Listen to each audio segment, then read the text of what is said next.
এই আসহাবে কাহাফের ঘটনা হচ্ছে যে এটি কোথায় আসলে বিভিন্ন ধরনের বর্ণনা পাওয়া যায়। কেউ কেউ বলেছেন ফিলিস্তিনে, কেউ কেউ বলেছেন তুরস্কতে, আল্লাহ ভালো জানেন। ঈসা আলাইহিস সালাতু ওয়াস সালামের কিছু পরে দেকিয়ানুস বাদশাহ সে সিদ্ধান্ত গ্রহণ করলো যে আমি যে মূর্তির ইবাদত করি, ডাইনা মূর্তির ইবাদত, ওই মূর্তির ইবাদত সবাইকে করতে হবে। এজন্য সে সবাইকে বাধ্য করল। 7 জন যুবক তারা একে অপরকে বলল যে কেন আমরা এই মূর্তির ইবাদত করব যে কিছু দেয় না, যে কোনো উপকার করতে পারে না, যে কোনো কিছুর ক্ষতি করতে পারে না, কেন আমরা তার ইবাদত করতে যাব? আসলেও তো তাই। এই মূর্তিগুলি কোনো ক্ষতি উপকার কিছু করার ক্ষমতা আছে? অথবা আমরা যেই সমস্ত মাজারের ইবাদত করি, এদের কি কোনো ক্ষতি উপকার এগুলো করার ক্ষমতা আছে? কিচ্ছু নাই। তো এই কথার ভিত্তিতেই তারা সিদ্ধান্ত নিল যে আমরা একমাত্র আল্লাহ সুবহানাহু ওয়া তাআলার ইবাদত করব, আর কারো ইবাদত করব না। বাদশাহ তাদের উপরে রাগান্বিত হলেন। রাগান্বিত হওয়ার পরে বাদশাহ এবারে বললেন, তোমরা যদি ইবাদত না করো তোমাদেরকে কিন্তু হত্যা করা হবে। সুতরাং তারা সিদ্ধান্ত গ্রহণ করলো যে পাহাড়ে তারা অবস্থান করবে। পাহাড়ে অবস্থান করার কথা বলে তারা পাহাড়ে অবস্থান করতে শুরু করে দিল। এইবারে 309 বছর, যা আমরা কোরআন কারীমের মাধ্যমে জেনেছিলাম যে 309 বছর অবস্থান করার পরে তাদেরকে আল্লাহ জাগিয়ে দিলেন। তাদের মধ্যে প্রচণ্ড ক্ষুধার ভাব হয়ে গেল। এরপরে তাদের একজন তাকে পাঠিয়ে দিল যে কিছু খাবার তুমি নিয়ে আসো। খাবার আনতে যাওয়ার পরে যখন টাকা দিলেন তখন বললেন যে এই টাকা আবার কিসে? তখন ঘটনা বর্ণনা করলেন। এরপর বাদশাহ যখন আসলেন তখন বাদশাহ তাদের সাথে সাক্ষাৎ করার পরে আবার তারা ইন্তেকাল করলেন। তো এই কাহিনী আমরা কোরআন কারীমের আয়াত দ্বারা উল্লেখ করেছিলাম। এখন এই আসহাবে কাহাফের ঘটনা থেকে আমাদের কিছু শিক্ষাও রয়েছে। 1 নম্বরের শিক্ষা কি? যুগে যুগে সব সময় ঈমানদারদের কিছু অংশ থাকবেই। যদিও বাতিলপন্থী অনেক শক্তিশালী হয়, বাতিলপন্থী যতই শক্তিশালী হোক না কেন, তারপরেও ঈমানদাররা কিন্তু একেবারে হালাক হয়ে যাবে না, একেবারে ধ্বংস হয়ে যাবে না। ঈমানদাররা কিন্তু টিকে থাকবে। কিছু মানুষ হকের কথা বলবে, বুলন্দ করবে, আওয়াজকে বুলন্দ করবে। সব জামানায় কিন্তু এরকম ছিল। বরং হকের পক্ষে যারা, তারা কিন্তু সংখ্যায় সবসময় কম ছিল। হকের পক্ষে তারা কোনোদিন বেশি থাকে নাই, কমই ছিল। সুতরাং আমরা যারা মনে করি যে বাতিল এত শক্তিশালী, আল্লাহ পাক কি বলছেন জানেন? আল্লাহ পাক রব্বুল আলামিন সুন্দর করে বলছেন, বাল নাকদিফু বিল হক আলাল বাতিল। আল্লাহ তাআলা হককে বাতিলের উপরে মেরে বাতিলকে চুরমার করে দেন। সুতরাং এই বাতিল ফাইদা হিয়া যাহিকু ওয়া লাকুমুল ওয়াইলু মিম্মা তাসিফুন, ফলে তা একেবারে চূর্ণ বিচূর্ণ হয়ে যায়, দুর্ভোগ তারা যা উদ্ভব করে। সূরা আম্বিয়া 21 নম্বর সূরা 18 নম্বর আয়াত। তো বাতিল সবসময় নির্মূল হবে। ওয়াকুল জাআল হক ওয়া যাহাকাল বাতিল ইন্নাল বাতিলা কানা যাহুকা। সূরা আল ইসরা, যাকে আমরা বলি সূরা বনী ইসরাইল, পবিত্র কোরআনে কারীমের 17 নম্বর সূরা। এই সূরাটির আল্লাহ রাব্বুল আলামিন 82 নম্বর আয়াতে 82 নম্বর আয়াতে কি বলছেন? ওয়াকুল জাআল হক, যে বলো হক এসে গেছে, বাতিল নির্মূল হয়ে গেছে। নিঃসন্দেহে বাতিল নির্মূল হওয়ারই ছিল। আল্লাহ নবী যখন মক্কা বিজয় করলেন, মূর্তি ভাঙছিলেন, আর এ কথা বলছিলেন। সুতরাং হক থাকবেই। দ্বিতীয় বিষয় হচ্ছে যে হকের পক্ষে যুবকরা একটা বড় ভূমিকা পালন করে। পৃথিবীতে যত ইসলামের পক্ষে আন্দোলন হয়েছে তার কিন্তু অধিকাংশই যুবক ছিল। রাসূলুল্লাহ সাল্লাল্লাহু আলাইহি ওয়াসাল্লাম বলেন, নুসিরতু বিশাবাব, আমাকে যুবকদের দ্বারা সাহায্য করা হয়েছে। সুতরাং এই যুবকদের গুরুত্ব কিন্তু ইসলামে অনেক বেশি। এটা জানার পরেই মনে হয় বাতিল যারা তারা চায় যে একটা দেশের যুবক বাহিনীকে শেষ করে দেওয়া হোক। সুতরাং এই যুবকদের গুরুত্ব অনেক বেশি। আমাদেরকে যুব সমাজ কিভাবে টিকে থাকতে পারে এই ব্যবস্থা কিন্তু করতে হবে। রাসূলুল্লাহ সাল্লাল্লাহু আলাইহি ওয়াসাল্লাম বলেন যে যখন আরশের ছায়া ছাড়া আর কোনো ছায়া থাকবে না, তখন ওয়াশাবুন নাশা ফি ইবাদাতিল্লাহি আযজা ওয়া জাল্লা, যে তখন আল্লাহ রাব্বুল আলামিন যারা যুবক তাদেরকে তিনি আল্লাহর আরশের ছায়াতলে স্থান দেবেন। সুবহানাল্লাহ। অতএব যুবকদের গুরুত্ব বেশি। তৃতীয় বিষয় হচ্ছে সাহস করে দ্বীনের কথা বলা, সাহস করে আল্লাহর এই হক কথাগুলি বর্ণনা করা। সুতরাং সে রাজা হোক, বাদশাহ হোক, যাই হোক না কেন, সাহস করে কথাগুলি বলা। আমাদের আজকে যে বিষয়টি আছে, আমরা তোষামত খুব করতে পারি। আমরা মানুষকে এমনভাবে ফোলাতে পারি যে মানুষ মনে হয় যে একেবারে সাত আকাশে উঠে গেছে। যদিও ওই ব্যক্তির মাঝে অনেক দোষ ত্রুটি আছে, যদিও ওই ব্যক্তির মাঝে অনেক সুদের ব্যাপার আছে, ঘুষ খায়, সুদ খায়, তারপরেও আমরা তাকে আল্লাহর ওলি হিসেবে গ্রহণ করে দেই। এমন নয়, বরং হক কথা সঠিকভাবে সুন্দর করে মানুষের সামনে উপস্থাপন করতে হবে। তার মানে এই না যে হক বলতে যে আপনি একেবারে কঠোর হবেন না। আল্লাহ রাব্বুল আলামিন কি বলছেন? ফাকুলা লাহু কাওলাল লাইয়িনা, একেবারে নরম ভাষায় বলো, কিন্তু হক কথাটি বলো। 4 নম্বরে হচ্ছে যে এই আসহাবে কাহাফের বিষয়ে রাষ্ট্রশক্তি খেপে গেল। পৃথিবীতে রাষ্ট্রশক্তি কোনো জামানায় খুব বেশি ইসলামের পক্ষে ছিল না। দেখেন, প্রত্যেকটা ইসলামের পক্ষে যত আন্দোলন হয়েছে বা যাই হয়েছে, জিহাদ হয়েছে, রাষ্ট্রীয় শক্তি কিন্তু বিরোধিতা করেছে। সুতরাং আমাদের ক্ষেত্রেও রাষ্ট্রীয় শক্তি বিরোধিতা করতে পারে। এজন্য আমাদেরকে একেবারে মনক্ষুণ্ণ হলে চলবে না। আবার পাশাপাশি এমনভাবে আমরা উশৃঙ্খলভাবে গালাগালিও না করি যাতে কারো আঘাত লাগে, বরং আমাদেরকে মনে রাখতে হবে যে আমাদের হকের কথা বুলন্দ করতে হবে, রাষ্ট্রীয় শক্তি হোক আর যাই হোক না কেন। 5 নম্বর বিষয় হচ্ছে, যদি জানা যায় যে এখানে দিন পালন করা আমাদের পক্ষে সম্ভব নয়, তাহলে অন্য কোথাও হিজরত করার চেষ্টা করতে হবে। যেমন আল্লাহ নবী সাল্লাল্লাহু আলাইহি ওয়াসাল্লামের সাহাবাই কেরাম, তিনারা জানলেন যে এখানে দিন পালন করা অসম্ভব, তখন তারা কি করলেন? মক্কা থেকে কোথায় গেলেন? মদিনায় চলে গেলেন। সুতরাং এখনও যদি কোথাও দিন পালন করা অসম্ভব হয়ে যায়, তাহলে কিন্তু হিজরত করে চলে যেতে হবে। যেমন আমাদের এখনও অনেক হিজরত করেন, রোহিঙ্গারা এসছে হিজরত করে, অনেকেই অনেক জায়গা যান। অতএব যদি প্রয়োজন হয়, যদি দিনের কাজ ওখানে করা না যায়, তাহলে ঈমান না খুইয়ে চলে আসা উচিত একেবারে নিরাপদ জায়গায়। 6 নম্বরে হচ্ছে দিন পালনের আপনাকে উদ্যোগী হতে হবে, চেষ্টা করতে হবে, তারপরেই আল্লাহ রাব্বুল আলামিন তৌফিক দেবেন। আসহাবে কাহাফের লোকেরা দেখেন, আগে আল্লাহর কাছে দোয়া না, প্রথমেই তারা গুহার কাছে চলে গেছে, তারপরে তারা কি করেছে? আল্লাহর কাছে দোয়া করেছে, রব্বনা রব্বুস সামাওয়াতি ওয়াল আরদ লান নাদউ মিন দুনিহি ইলাহান লাকাদ কুলনা।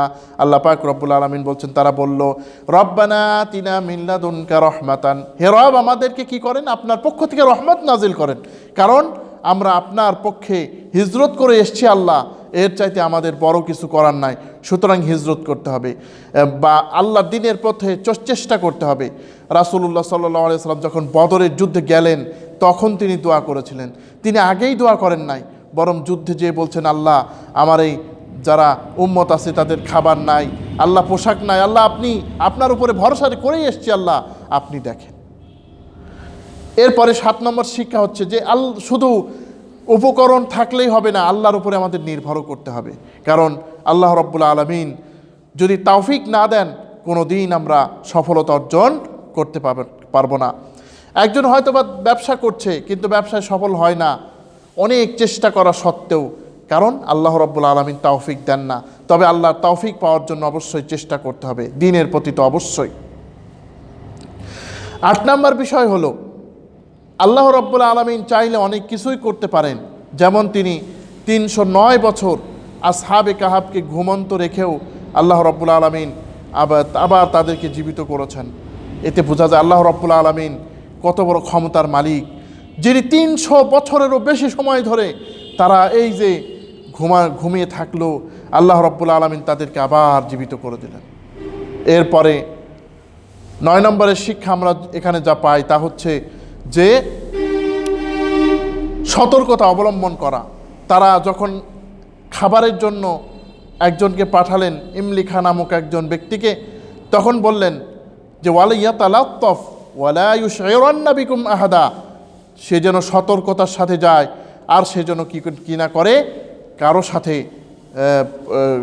কারো কাছে এই কথাটা না বলে দেয়। সুতরাং সতর্কতারও বিকল্প নাই। এমন না যে আমি দ্বীনের পথে আসি ওই কাফেরদের মাঝখান দিয়ে চলে যায়, এমন না বিষয়টা। বরং আল্লাহ রাব্বুল আলামিন যে বুদ্ধি আমাকে দিয়েছেন ওই বুদ্ধি অনুযায়ী আমাকে সতর্ক হতে হবে, তারপরে আমাদেরকে আল্লাহর পথে মেহনত করতে হবে, চেষ্টা করতে হবে। সর্বশেষে যে কথাটি বলতে চাই যে কাফিররা তাদের উপর এই কবরের ইয়াতে তারা কি করলো, তারা মসজিদ নির্মাণ করলো। কিন্তু মনে রাখতে হবে কবরের উপরে মসজিদ তৈরি করা যাবে না। আল্লাহ নবী সাল্লাল্লাহু আলাইহি সাল্লাম বলেন লানাহুল্লাহুল ইয়াহুদা ওয়ান নাসারা ইত্তাখাযু কুবুরা ওয়া আমবিয়াইহিম মাসাজিদ, যে লানত ওই সমস্ত ইহুদি নাসারাদের উপরে যারা আম্বিয়া আলাইহিস সালামের কবরকে যারা মসজিদে পরিণত করা হয়েছে। এখন দেখেন আমাদের সমাজে যেই সমস্ত মসজিদের পাশে কবর আছে, অথবা একেবারে বহুত এক আল্লাহর ওলি সাহেবের দরবার আর তার পাশেই মসজিদ, এটা কিন্তু ঠিক নয়। মসজিদ সম্পূর্ণ আলাদা থাকবে, কবরস্থান সম্পূর্ণ আলাদা থাকবে। এরপরে আরও একটা শিক্ষা আমরা এখান থেকে নিতে পারি, যখনই আমরা কোনো কথা বলবো একমাত্র আল্লাহ রাব্বুল আলামিনের হাওলা দিয়েই কথা বলবো, যে আগামীকাল ইনশাল্লাহ আমি এই কথা বলবো, আগামীকাল ইনশাল্লাহ আমি এই কাজটি করব। এরপরের শিক্ষা হলো যদি ভুলে যাই তাহলে আল্লাহর কাছে মাগফিরাতের দোয়া করব, ক্ষমা চাইব। এইভাবে করে আমরা সূরা আল কাহাফের মধ্যে এই শিক্ষাগুলি আসহাবে কাহাফের ঘটনার মধ্যে পাই। আল্লাহ রাব্বুল আলামিন বলেন ওয়ালাবিসু ফি কাহাফিহিম সালাসামিয়াতিন সিনিনা ওয়াজদাদু তিসা, আসহাবে কাহাফের অধিবাসীরা 900 বছর অবস্থান করছিল। কেউ কেউ বলছেন যে 300 বছর অবস্থান করছিল, কেউ কেউ বলেছেন যে আরও 9 বছর অতিরিক্ত অবস্থান করেছিল। অর্থাৎ এখানে আমরা বলতে পারি যে আল্লাহ রাব্বুল আলামিন 300 বছর এর কথা উল্লেখ করলেন, আবার 309 বছরের কথা উল্লেখ করেছেন। এগুলোর ভিতরে আমাদের সীমাবদ্ধ থাকা উচিত। এ বিষয়ে আমাদের আর তেমন কোনো জ্ঞান অর্জন করার চেষ্টা করা উচিত নয়। কোরআন হাদিসে যা বলেছে আল্লাহ রাব্বুল আলামিন তাই আমাদের অনুসরণ করা উচিত। আল্লাহ রাব্বুল আলামিন এর পরে বলছেন কুলিল্লাহু আ'লামু বিমা লাবিসু, হে নবী আপনি বলুন আল্লাহই জানেন তারা কতদিন অবস্থান করেছিল। লাহু গায়বুস সামাওয়াতি ওয়াল আরদ, যিনি আকাশ ও জমিনের যা গোপনের বিষয়, গোপনীয় বিষয় এ সম্পর্কেও তো তিনি জানেন। আল্লাহ রাব্বুল আলামিন আকাশে ও জমিনের মধ্যে এমন কোনো গোপনীয় বিষয় নাই যে বিষয়টি তিনি জানেন না। সুতরাং আল্লাহ পাক বলছেন যে কতদিন অবস্থান করেছিল, তোমার তো এতে তেমন কোনো দরকার নাই। সুতরাং তুমি এত বেশি ভাববা না, কারণ গায়েবের মালিক তো আমি। আল্লাহ রাব্বুল আলামিন সূরা আল বাকারার 33 নম্বর আয়াতে কি বলছেন, ইন্নী আ'লামু গায়বাস সামাওয়াতি ওয়াল আরদি ওয়া আ'লামু মা তুবদুনা ওয়া মা কুনতুম তাকতুমুন, নিশ্চয় আল্লাহ তাআলা আকাশ ও জমিনের অদৃশ্যের জ্ঞানী, তিনি তা জানেন যা তোমরা প্রকাশ করো, আর যা জানেন তাও জানেন যা গোপন করো। পরের আয়াতে আল্লাহ পাক বলেন কুল লা ইয়া'লামু গায়বাস সামাওয়াতি ওয়াল আরদিল গায়বা ইল্লাল্লাহ কুল লা ইয়া'লামু মান ফিস সামাওয়াতি ওয়াল আরদিল গায়বা ইল্লাল্লাহ, হে নবী আপনি বলুন আল্লাহ ছাড়া গায়েবের অদৃশ্যের, আকাশ ও জমিনের গায়েবের অদৃশ্যের ঘটনা কেউ জানে না। আল্লাহ ছাড়া আর কেউ গায়েবী বিষয় জানে না। কোনো নবী গায়েব জানে না, কোনো ওলি গায়েব জানে না। নবীরা কোন সময় গায়েব জানেন? যদি তাদেরকে বলা হয়, তাহলেই তারা কেবলমাত্র জানতে পারেন। অন্য আয়াতে বলেন, ওয়ালিল্লাহি গায়বুস সামাওয়াতি ওয়াল আরদি ওয়া মা আমরুস সাআতি ইল্লা কালামহিল বাসরি আও হুয়া আকরাব ইন্নাল্লাহা আলা কুল্লি শাইইন কাদির। আর আকাশ ও জমিনের অদৃশ্যের জ্ঞানী আল্লাহ তাআলা। ওয়া মা আমরুস সাআতি, কিয়ামতের মোটেই দেরি হবে না, তবে ওয়া মা আমরুস সাআতি ইল্লা কালামহিল বাসরি আও হুয়া আকরাব, চোখের নিমিষে অথবা তার চাইতেও একেবারে নিকটে কিয়ামত হয়ে যেতে পারে। সুতরাং আল্লাহ রাব্বুল আলামিন এখানে বললেন যে কিয়ামত মোটেই দেরি হবে না, নিকটে হবে, দেরি নাই। আল্লাহ রাব্বুল আলামিনই ভালো জানেন যে কিয়ামত কবে হবে। একেবারে চোখের পলকেই কিয়ামত কিন্তু হয়ে যেতে পারে। সুতরাং গায়েবের বিষয় একমাত্র আল্লাহর। আল্লাহ পাক বলেন আসমি' বিহি, তিনি কত চমৎকার শোনেন। আল্লাহ পাক এখানে নিজের সিফাত বর্ণনা করছেন যে কত সুন্দর তিনি শুনেন, আল্লাহর মতো কেউ শুনতে পারে না। আল্লাহ পাক কি বলছেন? কোরআন কারীমের কত আয়াতে বলছেন, ইন্নাকা আনতাস সামিউল আলিম, ইন্নাল্লাহা সামিউন আলিম। কত সুন্দর তিনি শোনেন, আল্লাহর চাইতে এত সুন্দর তিনি আর কেউ শুনতে পারে না। শুধু তাই না, এই দুনিয়ায় একেবারে গভীর একেবারে গর্ত যেখানে আছে, মনে করেন অনেক বিশাল একেবারে মাটির নিচে ছোট্ট একটা পিপিলিকা বা ছোট্ট একটা প্রাণী, যাকে হয়তোবা মাইক্রোস্কোপ দিয়ে দেখা যায় না, আমার আল্লাহ রাব্বুল আলামিন বলেন যে ওই প্রাণীর আওয়াজ পর্যন্ত আমি শুনি। সুবহানাল্লাহ। কোরআন কারীমে আল্লাহ রাব্বুল আলামিন হযরত লুকমান আলাইহিস সালামের কথা তিনি উল্লেখ করছেন, ইয়া বুনাইয়া ইন্নাহা ইন তাকু মিসকালা হাববাতিন মিন খারদালিন ফাতাকু ফি সাখরাতিন আও ফিস সামাওয়াতি আও ফিল আরদি ইয়াতি বিহাল্লাহ। হযরত লুকমান বলছেন, বেটারে, এমন কোনো জিনিস নাই যা আকাশে ও জমিনে আছে যা তিনি আবার নিয়ে আসতে পারবেন না। আল্লাহু আকবার। এত সুন্দর আল্লাহ রাব্বুল আলামিন শোনেন। ওয়া আবসির, তিনি সব কিছু দেখেন। বান্দা যত কাজই করুক না কেন তার দৃষ্টির বাইরে নয়। ইন্নাল্লাহা সামিউন ওয়া কানাল্লাহু সামিআন বাসীরা। আল্লাহ রাব্বুল আলামিন সব কিছু দেখেন। এ বিষয়ে আল্লাহ রাব্বুল আলামিন সূরা আন-নিসার 58 নম্বর আয়াতে মধ্যে আল্লাহ পাক বলেন, ইন্নাল্লাহা ইয়া'মুরুকুম আন তু'আদ্দুল আমানাতি ইলা আহলিহা ওয়া ইযা হাকামতুম বাইনান নাসি আন তাহকুমু বিল আদল ইন্নাল্লাহা নি'ম্মা ইয়া'ইযুকুম বিহি ইন্নাল্লাহা কানা সামিআন বাসীরা। নিঃসন্দেহে আল্লাহ তাআলা তিনি তোমাদেরকে যার যার আমানত তার কাছে ফেরত দিতে তিনি নির্দেশ দিয়েছেন। আর যখনই তোমরা কোনো বিচার করবে, আল্লাহ পাক রব্বুল আলামিন বলছেন, তখন ন্যায় বিচার করবে।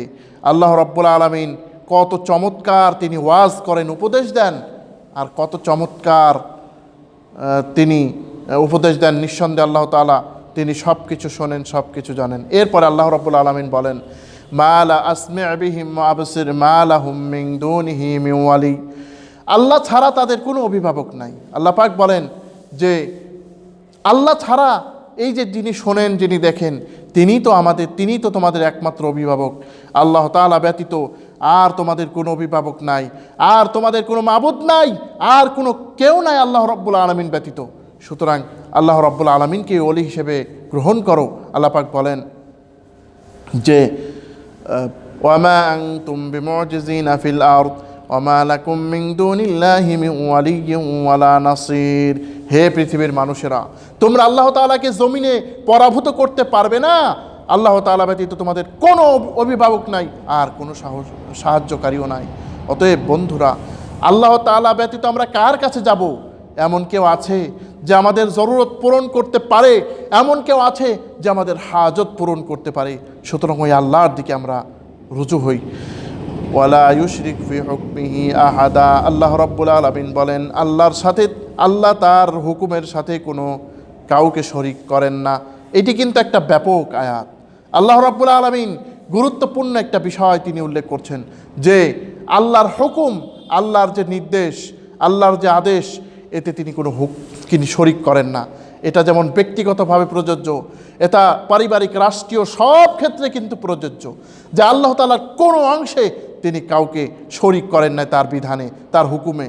ওয়াল্লাহু ইয়াহকুমু লা মুআক্কিবা লিহুকমি ওয়া হুয়া সারিউল হিসাব। সূরা রাদ আয়াত নাম্বার 41, সূরা আল আম্বিয়া আয়াত, সূরা আম্বিয়া আয়াত নাম্বার হচ্ছে 47। আল্লাহ পাক রব্বুল আলামিন বলেন যে ওয়াল্লাহু ইয়াহকুমু লা মুআক্কিবা লিহুকমিহি। আল্লাহ পাক কি বলেন এখানে? যে আল্লাহর নির্দেশ দেন, তার এই নির্দেশকে পশ্চাৎ মুখে কেউ নিক্ষেপ করতে পারে না, আল্লাহর নির্দেশে আগে। সুতরাং আমরা যদি এই কথাটি মেনে চলতে পারি, আমাদের আর কোনো ভয়ের কারণ থাকবে না। আল্লাহই আমাদের একমাত্র হুকুমদাতা, একমাত্র ওলি। আল্লাহর হুকুমের চাইতে আর কোনো হুকুম আমরা মানতে পারি না। পরের আয়াতে আল্লাহ রাব্বুল আলামিন বলেন ওয়াতলু মা উহিয়া ইলাইকা মিন কিতাবি রাব্বিক। হে নবী, তোমার প্রতি যে ওহী করা হয় তাকে তুমি তেলাওয়াত করো। আল্লাহ পাক এখানে কি বললেন? ওয়াতলু মা উহিয়া ইলাইকা মিন কিতাবি রাব্বিকা, যে তোমার রব আল্লাহ যে নাজিল করেছেন, যা নাজিল করেছেন যে কিতাব, ওই কিতাবকে তুমি তেলাওয়াত করতে থাকো। সুতরাং এই যে কিতাব, আল্লাহ পাক তাকে তেলাওয়াত করতে বলেছেন। আল্লাহ পাক আমাদেরকেও হুকুম দিয়েছেন। এই তেলাওয়াত মানে কি? এই তেলাওয়াত মানে হচ্ছে কোরআনে কারীম কিভাবে বলেছে ওই অনুযায়ী আমল করার জন্য যা যা প্রয়োজন, বোঝা প্রয়োজন, আমাদের কিছু ব্যাখ্যা বিশ্লেষণ দরকার, এগুলো সহ আলোচনা করা। শুধু তেলাওয়াত করবেন ঝুলে ঝুলে, তেলাওয়াতের সোয়াব তো পাবেনই, কিন্তু কোরআনে কারীম নাজিল হয়েছে আমল করার জন্যে। তেলাওয়াত তো অবশ্যই করব, কিন্তু পাশাপাশি এর মানে মতলব জেনে আমরা আলোচনা করব, আমরা আমল করব। অন্য আয়াতে আল্লাহ রাব্বুল আলামিন বলেন উতলু মা উহিয়া ইলাইকা মিনাল কিতাবি ওয়া আকিমিস সালাহ। হে নবী, তোমার উপরে যা ওহী করা হয়েছে তোমার রবের পক্ষ থেকে তা তুমি তিলাওয়াত করো আর নামাজ প্রতিষ্ঠা করো। সুতরাং এই তিলাওয়াত করতে হবে আর নামাজ প্রতিষ্ঠা করতে হবে। আল্লাহ পাক পরের অংশে বলেন লা মুবাদ্দিলা লিকালিমাতি। আল্লাহর কালিমাকে কেউ পরিবর্তন করতে পারে না। আল্লাহর কালিমা, আল্লাহর কোরআনকে বা যে কোনো কথাকে আল্লাহর কেউ পরিবর্তন করতে পারে না। কারো সাহস নাই যে আল্লাহ পাক বলছেন এই কথা আর সে তার নিজের মত পেশ করবে, এরকম কারো সাহস এই দুনিয়াতে নাই। আল্লাহর এই কথা পরিবর্তন কেউ করতে পারে না। অন্য আয়াতে আল্লাহ পাক বলেন ওয়াতাম্মাত কালিমাতু রাব্বিকা সিদকান ওয়া আদলা লা মুবাদ্দিলা লিকালিমাতিহি ওয়া হুয়াস সামিউল আলিম। তোমার রবের কালিমা সত্যবাদিতায় আর ইনসাফে পরিপূর্ণ। লা মুবাদ্দিলা লিকালিমাতিহি, তোমার রবের কালিমাকে পরিবর্তন করতে কেউ পারে না, তিনি সব কিছু শোনেন ও জানেন। সুতরাং এমন কারো সাধ্য নাই যে আমার আল্লাহর কালিমা, আমার আল্লাহর কথা কেউ পরিবর্তন করে দিতে পারে, এমন কারো সাধ্য নাই। সুতরাং আমার আল্লাহ রাব্বুল আলামিন যে কালিমা যা নাজিল করেন তার পরিবর্তনকারী কেউ নাই। ওয়ালান তাজিদা মিন দুনিহি মুলতাহাদা। আর আল্লাহকে বাদ দিয়ে তুমি কোনো আশ্রয়স্থল পাবে না। তুমি আল্লাহর নাফরমানি করে কোথায় যাবা? কোন জায়গা যাবে তুমি? সেখানে আমার আল্লাহর ক্ষমতা বিরাজমান। ইয়া মাশারাল জিন্নি ওয়াল ইনসি ইন ইসতাতা'তুম আন তানফুযু মিন আকতারিস সামাওয়াতি ওয়াল আরদি ফানফুযু লা তানফুযুনা ইল্লা বিসুলতান। সূরা রহমানের 28 নম্বর আয়াতে আল্লাহ রাব্বুল আলামিন বলেন ইয়া মাশারাল জিন্নি ওয়াল ইনস, হে পৃথিবীর জিন ও মানুষ, ইন ইসতাতা'তুম আন তানফুযু মিন আকতারিস সামাওয়াতি ওয়াল আরদ, তোমরা যদি যোগ্যতা রাখো, সমর্থ রাখো, তাহলে আকাশ ও জমিন যেখানে নাই, যেখানে আমি আল্লাহর আকাশ নাই, যেখানে আমি আল্লাহর জমিন নাই, আল্লাহর দুনিয়ায় থেকে আল্লাহর বিধান ভালো লাগে না, আল্লাহর কোরআন ভালো লাগে না, আল্লাহর ইসলাম ভালো লাগে না, তাহলে যাও দেখি যেখানে আমার আকাশ নাই, আমার জমিন নাই, সেখানে একটু চলে যাও, দেখি পারো কি না। আল্লাহ পাক রব্বুল আলামিন চ্যালেঞ্জ করছেন লা মুবাদ্দিলা লিকালিমাতি, কখনো তুমি আল্লাহর আশ্রয়ের পরিবর্তে অন্য কোনো আশ্রয় তুমি লাভ করতে পারবে না। সুতরাং আমাদের খেয়াল রাখতে হবে আল্লাহর আশ্রয় ছাড়া আমরা কোথায় যাব। ওই জন্য আল্লাহর নাফরমানি হতে বিরত আমাদের থাকতে হবে। পরের আয়াতে মহান আল্লাহ তাআলা বলেন ওয়াসবির নাফসাকা মা'আল্লাযীনা ইয়াদউনা রাব্বাহুম বিলগাদাতি ওয়াল আশিয়্যি ইউরিদুনা ওয়াজহাহু ওয়া লা তুরিদু আইনাকা আনহুম তুরিদু যিনাতাল হায়াতিদ দুনিয়া। আল্লাহ পাক এখানে গুরুত্বপূর্ণ কয়েকটি বিষয় তিনি উল্লেখ করছেন যে ওয়াসবির নাফসাক, হে নবী তুমি সবর ইখতিয়ার করো। আল্লাহ পাক এখানে নবীকে বলছেন যে তুমি সবরের মাধ্যমে অটল থাকো। কোরআনে কারিমে অনেক আয়াতে আল্লাহ রাব্বুল আলামিন এই সম্পর্কে বলছেন। আল্লাহ পাক বলেন ওয়াসবির ওয়া মা সাবারুকা ওয়া লা তাহজান আলাইহিম ওয়া লা তাকু ফি দাইকিম মিম্মা ইয়ামকুরুন। আল্লাহ রাব্বুল আলামিন সূরা আন-নাহলের 127 নম্বর আয়াতে কি বলছেন? তুমি সবর ইখতিয়ার করো, তুমি ধৈর্য ধারণ করো। তারা যে কথাবার্তা বলে, যে ষড়যন্ত্র করে, তোমার যেন মনের মধ্যে কোনো অশান্তি এখানে না দেখা দেয়। আল্লাহ পাক তার নবীকে আরও বলেন ফাসবির আলা মা ইয়াকুলুন, হে নবী আপনি সবর ইখতিয়ার করুন যেই কথাবার্তাগুলি বলে। এই কথাগুলি বলার দ্বারা কিন্তু শুধু নবীকে বোঝায় নাই, বরং আমাদেরকেও বুঝিয়েছেন। আমরাও যাতে সবর করি। আমরা যারা বাতিল পন্থী তাদের কথা শুনে আমরা অনেক কষ্ট লাগে আমাদের, যাহারে এরা এত কথা বলছে, অথচ আল্লাহ পাক সবর করতে বলছেন। এর মানে এই না যে সবর করতে করতে বসে থাকো আর বাতিল পন্থীরা তোমাদের যা ইচ্ছা তাই করবে, তার মানে তাই নয়।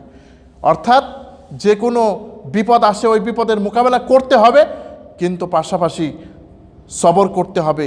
তাদেরকে দাওয়াতি কাজ তাদের উদ্দেশ্যে করতে হবে, তাদের উদ্দেশ্যে কল্যাণ আমাদের কামনা করতে হবে, আর তাদের এই বিষয়গুলি আমাদেরকে বরদাস্ত করতে হবে। এর শানি নজুল হচ্ছে যে মক্কার কিছু নেতৃবৃন্দ ছিল যারা বলতো হে হে মুহাম্মদ, তুমি যাদের কাছে আসো, তোমার কাছে যারা আসে, এই যে আব্দুল্লাহ বিন মাসুদ, বেলাল, সোহাইব রুমি, এই ফকিরনি, এরা হচ্ছে ফকির, নাউজুবিল্লাহ। এই ফকিরদের সাথে আমরা বসতে আমাদের বড় লজ্জা হয়। আমরা ভিআইপি মানুষ, তুমি আমাদের জন্য একটু আলাদা ব্যবস্থা করে দাও। আল্লাহ নবী তো এই শর্ত কোনোদিনও মানতেন না। আল্লাহ পাক রব্বুল আলামিন যদিও তিনি জানেন যে আল্লাহর নবীর দ্বারা এরকম হবে না, তারপরেও তিনি নাজিল করলেন। কারণ কি? যে দুনিয়ার মানুষকে শিক্ষা দিলেন এই দুনিয়ায় ইসলাম প্রতিষ্ঠিত হয়েছে কোনো ক্ষমতার বলে নয়, কোনো নেতৃত্বর বলে নয়, কোনো কিছুর বলে নয়, বরং ঈমান যাদের আছে আল্লাহ রাব্বুল আলামিন তাদেরকেই তৌফিক দিয়েছেন। কারণ এই দুনিয়ার মূল্য আল্লাহর কাছে কিছু নাই। অতএব দুনিয়ায় ওরা নিজেদেরকে শক্তিশালী মনে করে, ওরা নিজেদেরকে খুব বাহাদুর মনে করে, না মনে করুক, খবরদার তুমি কোনো দিন আমার এই সাহাবীদেরকে কিচ্ছু করতে পারবে। এমনকি সাহাবীদেরকে এ কথাও বলা যাবে না যে তোমরা 1 মিনিট দূরে থাকো, না। ইয়াদউনা রাব্বাহুম বিল গাদাতি ওয়াল আশি ইউরিদুনা ওয়াজহা, যারা নাকি আমাকে সন্তুষ্ট করার জন্যে সকাল বিকাল যারা আমাকে ডাকে, তাদের সাথে আপনিও থাকুন। কোরআনে কারিমের ওই আয়াতের ব্যাখ্যা, ইয়া আইয়ুহাল্লাযীনা আমানুত্তাকুল্লাহা ওয়া কুনু মা'আস সাদিকিন, হে ঈমানদারগণ তোমরা কি করো? আল্লাহকে ভয় করো আর সত্যবাদীদের সাথে থাকো। এই সত্যবাদী কারা? এই সত্যবাদী ওরা নয় যারা মানুষের সম্পদ অন্যায়ভাবে ভক্ষণ করে প্রতারণার মাধ্যমে, যারা বলে যে শোনো আমরা হচ্ছে আল্লাহর এজেন্ট, আমরা হচ্ছে আল্লাহর ভাড়া করা, আমরা মনোনীত ব্যক্তি, আমাদেরকে হাদিয়া তহফা দিলেই আল্লাহ খুশি হয়ে যাবে। নাউজুবিল্লাহ। আবার কয় কি পীরের দরবারে গেলে কিছু হাদিয়া তহফা নিতে হয়, এমন নয়। বরং যারা আল্লাহকে ডাকে সকাল সন্ধ্যায়, তুমি তাদের সাথে থাকো। আল্লাহর নবীকে বলছেন, আমাদেরকে আল্লাহ রাব্বুল আলামিন বলছেন, যারা আল্লাহকে স্মরণ করে সকাল সন্ধ্যায়, যারা আল্লাহ তাআলাকে ডাকে সব সময়, যারা সব ক্ষেত্রে আল্লাহ তাআলাকে ভয় করে চলে, তাদের সাথে তুমি চলো। ওয়ালা তুরিদু আইনাকা আনহুম তুরিদু যিনাতুল হায়াতিদ দুনিয়া। আল্লাহ পাক এখানে গুরুত্বপূর্ণ একটি বিষয় বলছেন, তুমি যারা নাকি দুনিয়া চায়, দুনিয়ার যারা পাগল, তাদের অনুসরণ করো না। ওয়ালা তুরিদু আইনাকা আনহু তুরিদু যিনাতুল হায়াতিদ দুনিয়া। দুনিয়ার পেছনে যারা পড়ে তাদের তুমি অনুসরণ করো না, খবরদার তাদের পেছনে তুমি পড়ো না। যারা দুনিয়ার জন্য পাগল, তাদের খবরদার হে নবী তুমি পড়বে না। কারণ এই দুনিয়াটা কি, ওয়ামাল হায়াতুদ দুনিয়া ইল্লা মাতাউল গুরুর, এই দুনিয়ার জীবন হচ্ছে ধোঁকার সামগ্রী ছাড়া, ধোঁকার বস্তু ছাড়া এটা কিছু না। এই দুনিয়ার মর্যাদা ওর চাইতে বেশি না। সূরা বাকারা 185। সুতরাং এই দুনিয়াকে আমরা দুনিয়া ছাড়তে পারবো না, এটা ঠিক। এটার মানে এই না যে আপনি কাজকর্ম ব্যবসা বাণিজ্য সব ছেড়ে দেন, কিন্তু এই দুনিয়াকে আমাদের অনেক বেশি প্রাধান্য দেওয়া যাবে না। ওয়ালা তুতি' মান আগফালনা কলবাহু আন যিকরিনা ওয়াত্তাবা হাওয়াহু ওয়া কানা আমরুহু ফুরুতা। আল্লাহ পাক রব্বুল আলামিন বলেন এই আয়াতের শেষ অংশে, ওয়ালা তুতি' মান আগফালনা কলবাহু আন যিকরিনা, তুমি তাদের অনুসরণ করো না যাদেরকে আমার জিকির থেকে বিমুখ করা হয়েছে, যারা আমার জিকির আল্লাহর স্মরণ থেকে যারা বিমুখ। দেখেন, আল্লাহর স্মরণ থেকে যারা বিমুখ তাদের অনুসরণ করতে নিষেধ করা হয়েছে। আল্লাহ পাক অন্য আয়াতে বলেন, ওয়ালা তুতি' মিনহুম আথিমান আও কাফুরা, যারা নাকি খেয়ানতকারী, যারা অস্বীকারী, তুমি তাদের পেছনে পড়িও না, তুমি তাদের অনুসরণ করিও না। আজকে দেখেন আমরা যারা দিন পালন করি তারা এমন এমন ব্যক্তির অনুসরণ করছি যারা হয়তোবা দুনিয়ার দৃষ্টিতে অনেক বেশি প্রাচুর্য আছে, দুনিয়ায় অনেক বেশি শিক্ষা তাদের আছে, টাকা পয়সা আছে, কিন্তু আল্লাহর স্মরণ থেকে গাফেল। নিজেকে 70-80 বছর পর্যন্ত তার বয়স হয়ে গেল, কিন্তু কোনোদিন সে চিন্তা করলো না আমাকে আল্লাহ কেন সৃষ্টি করলেন, আমাকে আল্লাহ কোন উদ্দেশ্য সৃষ্টি করলেন। এই জিনিসটি যারা কোনোদিন ভাবলো না, আল্লাহ পাক বলছেন খবরদার তুমি তাদের অনুকরণ করিও না, তুমি তাদের কথা মানিও না। আল্লাহ পাক বলছেন, আল্লাহ পাক এরপরে তাদের খারাপ গুণ কিছু বর্ণনা করে, ওয়াত্তাবা হাওয়া, তাদের পরিচয় কি, তারা হাওয়ার অনুসরণ করে, তারা প্রবৃত্তির অনুসরণ করে, তারা মনের পূজা করে। এদের অনুসরণ খবরদার হে নবী তুমি করো না। আল্লাহ পাক রব্বুল আলামিন বলেন, আফারাআইতা মান ইত্তাখাযা ইলাহাহু হাওয়াহু আফা আনতা তাকুনু আলাইহিম ওয়াকিলা, হে নবী যারা প্রবৃত্তির অনুসরণ করে, মন যা চায় তাই করে, তুমি কি তাদের অভিভাবক হবে? অন্য আয়াতে আল্লাহ পাক বলেন, আফারাআইতা মান ইত্তাখাযা ইলাহাহু হাওয়াহু আদাল্লাহুল্লাহু আলা ইলমিন ওয়া খাতামা আলা কলবিহি ওয়া সামঈহি ওয়া বাসারিহি গিশাওয়া, যারা নাকি এই মনের পূজা যারা নাকি মনের পূজা করে, আল্লাহ পাক রব্বুল আলামিন বলছেন যে এরা হচ্ছে আল্লাহ পাকের দৃষ্টিতে তারা গুমরা, আল্লাহর দৃষ্টিতে তারা একেবারেই গুমরা। সুতরাং এদের অনুসরণ করতে আল্লাহর নবীকে আল্লাহ পাক নিষেধ করেছেন।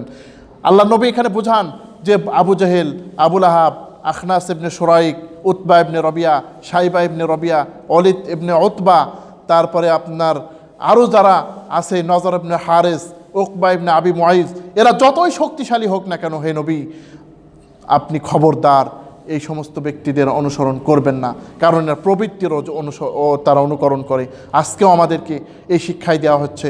যারা খামখেয়ালি, আল্লাহ পাক এরপরে আরও একটা খারাপ গুণ তাদের বলছেন, ওয়া কানা আমরুহু ফুরুতা, আল্লাহ পাক রব্বুল আলামিন বলেন যাদের কর্মই হচ্ছে সীমালঙ্ঘন করে, একেবারে মন যা চায় তাই করে, মন চাইলে দেশটাকে উল্টা দিতে পারে, পৃথিবী থেকে উল্টে দিতে পারে। আল্লাহ পাক বলছেন তুমি এদের অনুসরণ করো না। পরের আয়াতে আল্লাহ রব্বুল আলামিন বলেন, কুলিল হাক্কু মির রাব্বিকুম, আল্লাহ পাক বলেন তোমার রবের পক্ষ থেকে অবশ্যই সত্য পৌঁছে গেছে, তোমার রবের পক্ষ থেকে সত্য এসছে।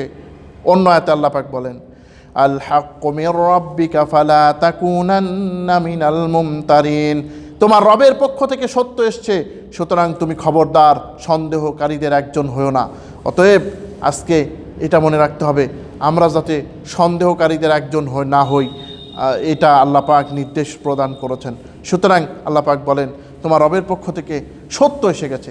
ফামান শাআ ফালইউমিন ওয়া মান শাআ ফালইয়াকফুর, আল্লাহ পাক রব্বুল আলামিন বলেন যে কেউ ইচ্ছা করে সে ঈমান আনুক, আর যে কেউ ইচ্ছা করে কুফরি করুক। আল্লাহ পাক বলছেন মানুষকে আমি স্বাধীনভাবে ছেড়ে দিয়েছি, মানুষকে আমি একটা স্বাধীনতা দিয়ে রেখেছি, হয় সে ঈমান আনবে আর নয়তো সে কুফরি করবে। সূরা আল ইনসান বা সূরা দাহরের মধ্যে আল্লাহ পাক বলেন, ইন্না হাদাইনাহুস সাবিলা ইম্মা শাকিরান ওয়া ইম্মা কাফুরা, আমি তাদের জন্য উভয় পথকে হেদায়েতের পথকে স্পষ্ট করে দিয়েছি। এখন হয় সে শাকির হবে, নয়তো সে কাফির হবে।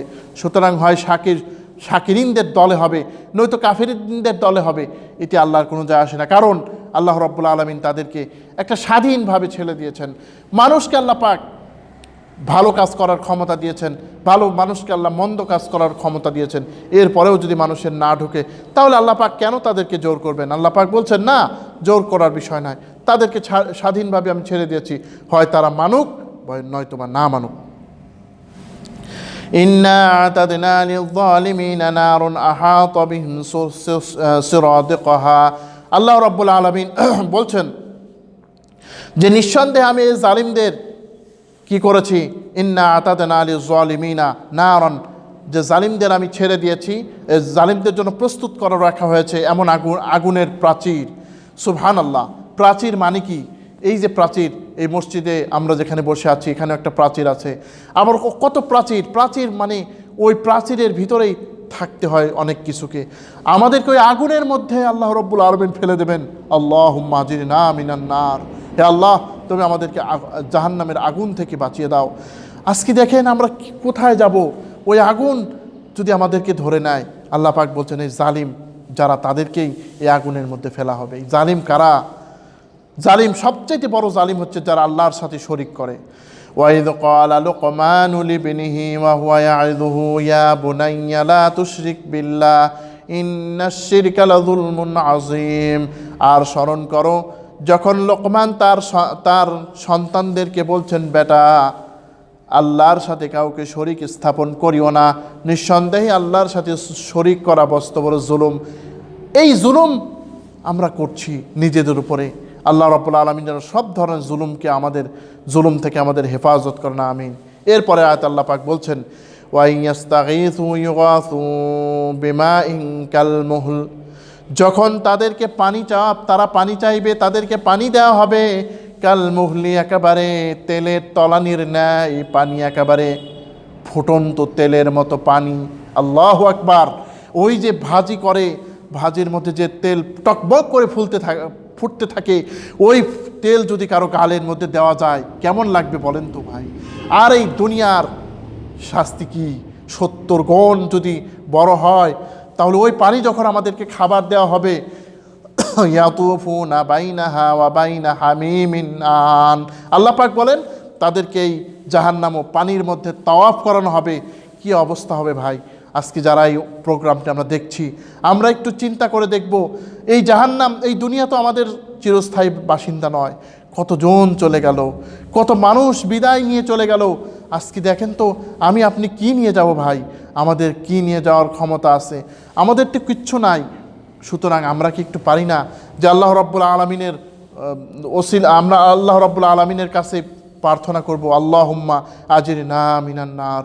আল্লাহ নবী সাল্লাল্লাহু আলাইহি ওয়াসাল্লাম ফরজ নামাজের পরেই তিনি বলতেন, আল্লাহুম্মা ইন্নী আসআলুকাল জান্নাতা ওয়া আউযু বিকা মিনান নার। অতএব আমরা বেশি করে এই দোয়া পড়ব আর জাহান্নাম থেকে বাঁচার চেষ্টা করব। এরপর আল্লাহ পাক বলছেন, ইয়াশফিল বুজুহ, তো ওই পানির তাপে তাদের চেহারাটা একদম মনে হয় ভাজা ভাজা হয়ে যাবে। আল্লাহু আকবার। এত তাপ, চেহারাটা একেবারে ঝলসে যাবে। কি অবস্থা হবে চিন্তা করেছেন? কোরআনে কারীম এজন্য বুঝতে হবে ওই জাহান্নামের কিভাবে আমরা যাব বলেন তো? ওই জাহান্নাম আমাদের বরদাস্ত করার ক্ষমতা আছে। তুসকা মিন আইনিন আনিয়া, ফুটন্ত পানি আমাদেরকে খেতে দেওয়া হবে। এরপরে আল্লাহ রাব্বুল আলামিন বলছেন, বেসাস শারাবু, কত নিকৃষ্টই না ওই পানীয়, ওয়াসাআত মুরতাফাকা, আর কত নিকৃষ্টতম আবাসস্থল। জাহান্নাম কত নিকৃষ্টতম আবাসস্থল। কিলা দুখুলু আবওয়াবা জাহান্নামা খালিদিনা ফিহা ফাবিসা মাসওয়াল মুতাকাব্বিরিন, তাদেরকে বলা হবে প্রবেশ করো জাহান্নামে, চিরস্থায়ীভাবে অবস্থান করো সেখানে। কত নিকৃষ্টতম স্থানই না যারা মুতাকাব্বিরিন, অহংকার, দুনিয়ার জীবনে যারা ইসলামকে মানি নাই, ইসলামের কোনো গুরুত্ব দেয় নাই। আল্লাহ পাক রব্বুল আলামিন বলছেন ওদের অবস্থা কি হবে একটু চিন্তা ভাবনা করে দেখেছো? পরের আয়াতে আল্লাহ রব্বুল আলামিন জান্নাতীদের প্রসঙ্গ বলেন, ইন্নাল্লাযীনা আমানু ওয়া আমিলুস সালিহাতি ইন্না লা নুদিউ আজরা মান আহসানা আমালা, নিঃসন্দেহে যারা ঈমান আনে ও সৎকর্ম করে আমি আল্লাহ তাআলা তাদের উত্তম আমল ব্যর্থ করে দেব না। আল্লাহ পাক এখানে বলছেন ঈমান যারা আনে ও সৎকর্ম করে তাদের আমল কোনোদিন নষ্ট হবে না। আল্লাহু আকবার। এই সম্পর্কে একটি হাদিস রয়েছে। আল্লাহ নবীর একজন সাহাবী, তার নাম হচ্ছে হাকিম ইবনে হিজাম।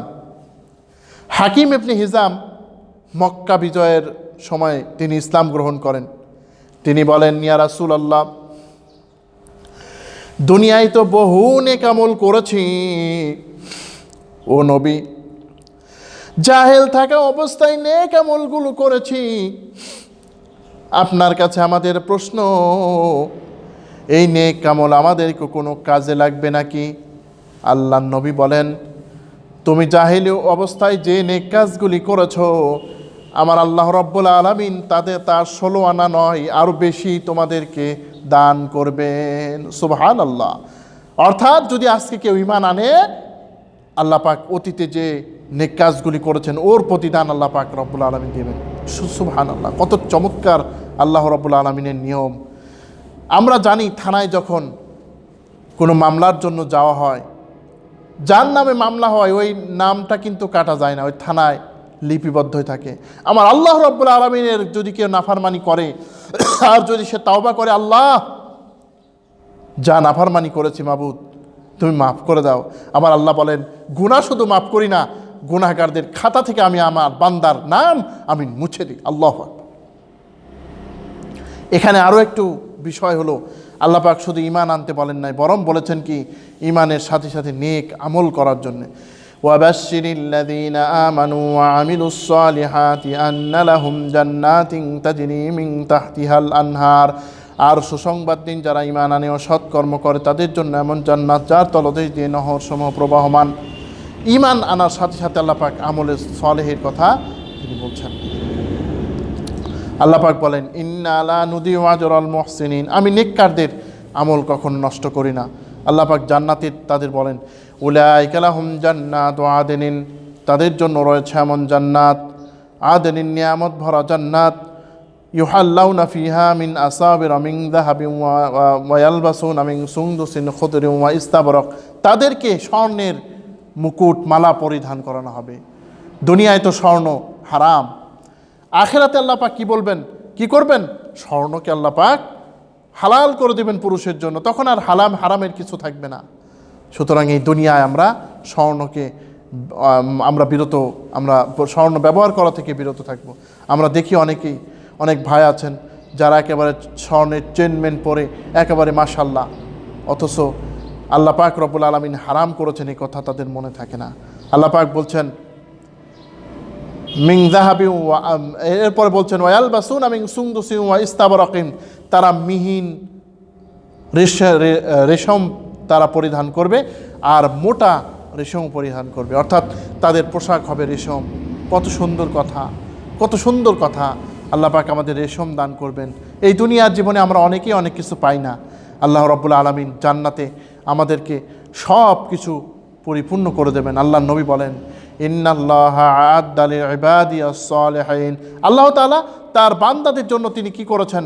প্রস্তুত করেছেন এমন জান্নাত, মা লা আইনুন রাআত, আল্লাহ পাক কি বলেন? এমন কিছু যা তার চোখ কখনো কল্পনা করতে পারে না। ওয়ালা উযুনুন সামিআত, আল্লাহ পাক বলেন যে তাদের কান কখনোই এই কথা শুনে নাই। ওয়ালা খাতারা আলা কলবি বাশার, আর তিনি বলেন যে কোনো দৃষ্টিশক্তি কোনো মানুষ যা কোনো দিন চিন্তাও করতে পারে নাই। আল্লাহ পাক বলেন শুধু জান্নাত দেব না, মুত্তাকিইনা ফিহা আলাল আরাইক, তারা সেখানে হেলান দিয়ে বসে থাকবে। হেলান না দিয়ে তারা জান্নাতে বসে থাকবে, কোনো ভাবনা নাই। দুনিয়ায় তো হেলান দিয়ে বসে থেকে মানুষ চিন্তা করে, আল্লাহ পাক বলেন জান্নাতে কোনো চিন্তা নাই। নি'মাস সাওয়াব ওয়া হাসুনাত মুরতাফাকা, কত চমৎকার সওয়াব আর কত উৎকৃষ্ট আবাসস্থল তাদের জন্য রয়েছে।